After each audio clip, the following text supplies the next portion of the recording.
Do you ever find out about something so obscure, it makes you feel like you're the only person who's bothered looking into it for a very long time? Maybe it's a very unpopular game, or show, or toy, even merchandise. You look it up and find nothing or next to nothing on Google. Then where do you go from there? That fascination is how I felt about Parrott.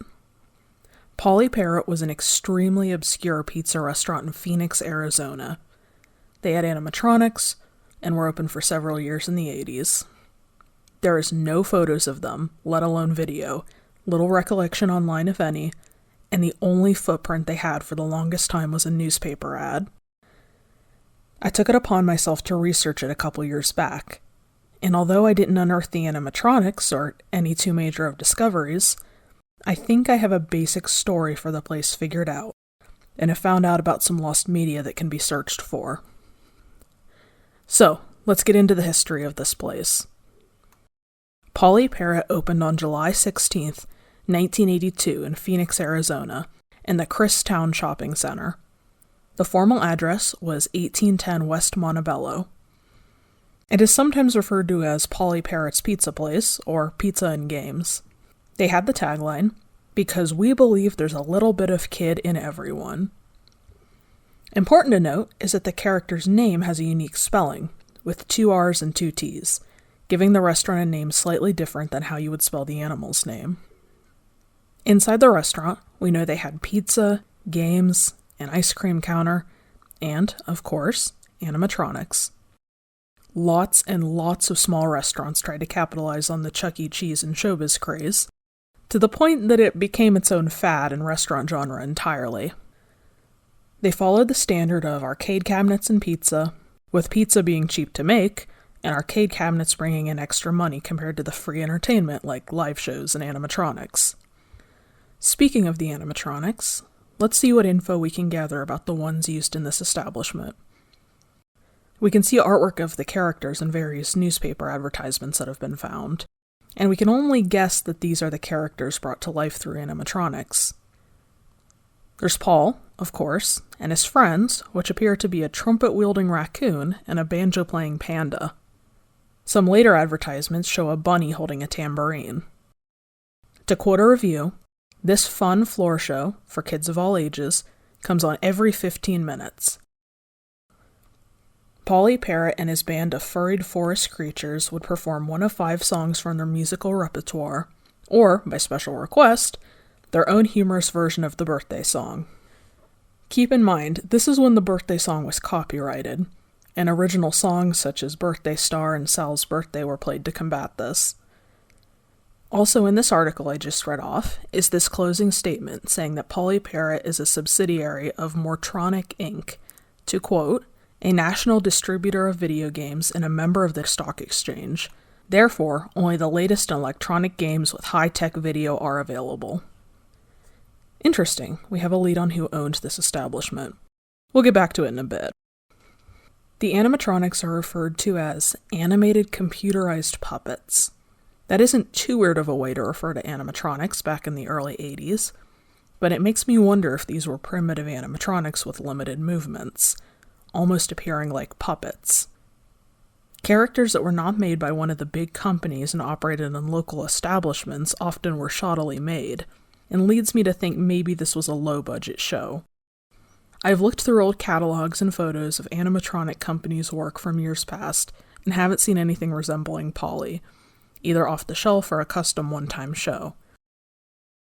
The fact we don't even know what company made these characters, or even have photos of them to make comparisons with existing companies' work, seems a bit surprising, but that's just how it tends to go when researching these places, and I feel like a lot of people don't realize just how many animatronics are lost.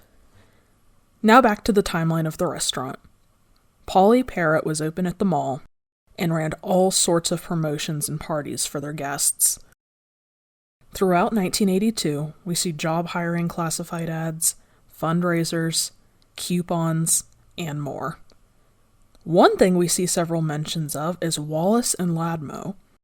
At first, I thought these were the names of some of the animatronics, but I learned that these are actually local entertainers. Wallace and Ladmo were well known in the Phoenix area and did many performances all over, not just at Polly Parrott's. They are mentioned being at the grand opening, various spring events in '83, and most notably, a cerebral palsy fundraiser. Here in this ad, reading, "Help Polly Parrott Fight Cerebral Palsy," we see this mention. January 22nd and 23rd, live telethon. See the TV stars at Polly Parrott. Don't miss Wallace and Ladmo January 15th at 1 p.m. There we go. Up until this point, any photos or videos would have to be home movies, which can happen, but are uncommon that long ago, and technically are untraceable and unable to be learned about. This is a mention of a telethon, which is a live TV event to raise awareness for a cause. This is the only solid mention we have of something 100% being on video, broadcasted out locally in the Phoenix area. This is the biggest lead, and the only defined one, for getting footage of the restaurant. I've tried looking for this before, but have come up empty-handed. If anyone has any sort of access to TV recordings or archives from January of 1983 in the Phoenix area, it would be worth looking for this.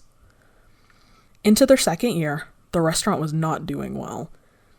This was around the time of the great video game crash, which wiped out many competitors and even contributed to the downfall of the mainstream chains. If it did damage to the large guys, it certainly was deadly to any small, humble arcade pizzeria.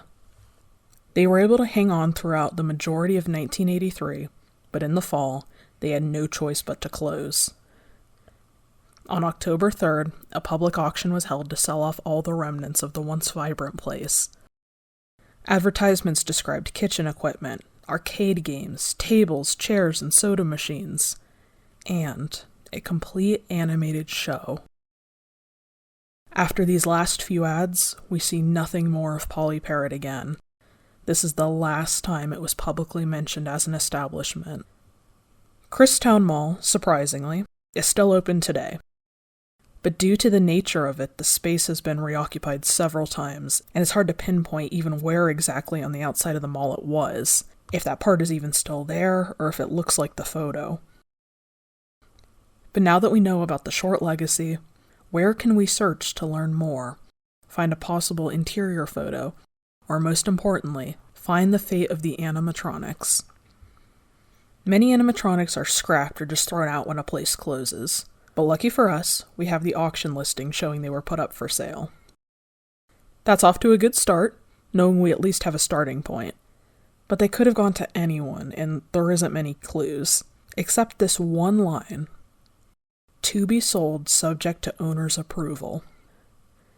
To me, this sounds as though the owners had some say over it, and unlike the big restaurant equipment that had to be liquidated, if there isn't much interest and the estimated price not high enough, the owners may decide not to sell the show.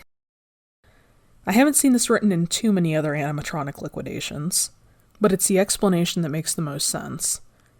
So the next step would be to find the old owners. Looking into that company again, information is very scarce, which is shocking for a company claiming to be traded on the American Stock Exchange and with the most cutting-edge video games. I found 2 earnings reports from 1985 in the New York Times, and they seemed to be doing well at that point in time. I found their name in several more online financial records from 82 to 85, but nothing more recent.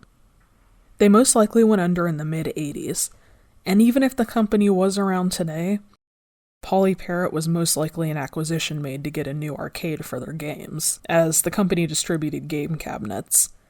Any employees in them most likely didn't know about the inner workings of this one arcade, since the company probably bought up many small arcades. So that is where the trail runs dry. There's this sticker that I bought that randomly came up on eBay, that's something. Token Catalog has a photo of the token. Searching it on Google shows some photos from my own Instagram page and a Reddit post that I made, as well as some newspaper articles and a mention on the old Retro Pizza Zone forums. That's truly it. So if you have access to an in-person newspaper archive in Phoenix, or you think you can look for that telethon, We encourage you to join in on this search. Lost animatronic restaurants is a quote-unquote lost media subject, not often looked into by people outside of the small animatronic community. And the making of the JJ video was a way for me to spread some awareness. We want to make more videos in the future about places like this, so let us know what you think of Paul's.